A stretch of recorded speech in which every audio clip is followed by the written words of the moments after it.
Hi, my name is Melissa Gasnick-Clater, and I'm co-founder of Own It Ventures, and I am pleased to be here interviewing Elaine Britt, who is with Fox Rothschild, one of our great sponsors of Own It Ventures. Elaine, welcome. Thank you very much. Now, I know you're an estate and will planning attorney. Yes. And I have a lot of questions for you that actually come from some women entrepreneurs, but my very first one is, why is it important for an entrepreneur to have a will established, and from the business perspective, what do they need to include in their will? Well, an entrepreneur and small business owner has a unique sort of asset. It is not usually very liquid. It's usually a large part of the person's assets because people who have their own business put so much into it. And it's for that same reason has an emotional and psychological content that other kinds of assets do not have. And put the tax overlay on that, and you have a fairly long-term process in store for people who should plan for their business and the future of the business. Many of our entrepreneurs and business owners are mothers, and they've worked very hard at building up their companies. And one question that has come up to us is, okay, how do we approach our children if they're involved in the business and they're planning on getting married, to establish a prenup? Prenup is definitely the best way to protect the owner's ownership and the child's eventual ownership, but it is very difficult to approach that with a young person getting married for the first time.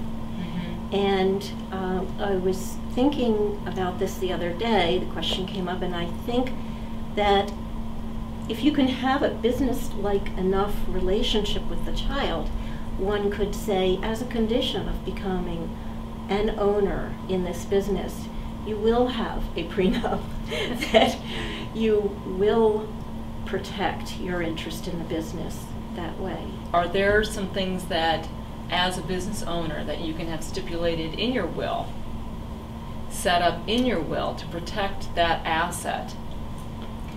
Theoretically, I guess you could have a trust. But I say theoretically, I mean that a trust is a good way to protect assets.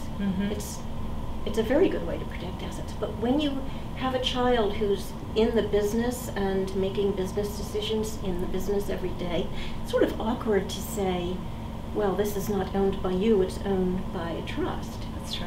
So theoretically could be done, but it would look sort of awkward, I think.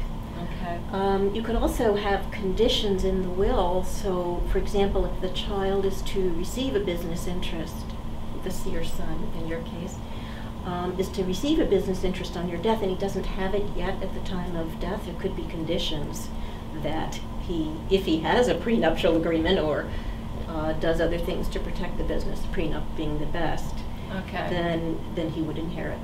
One thing I would think about if I were in that position is life insurance, because if it's an illiquid asset and there's a need for cash for the family or even to pay taxes, then life insurance is something that should be considered by a business owner. Okay. There are provisions to put in a will that makes it easier for the executor to run the business temporarily, to sell it, to redeem the shares back to the company. There are a whole host of things to look at for the business owner. Well, that's great news and great information, rather, and I appreciate this because now you have me thinking about what I need to do. Anyway, Elaine, thank you very much, and we just greatly appreciate Fox Rothschild's support of Own It Ventures and the women entrepreneurs and business owners that we're able to help. So thank you. Thank you, Melissa.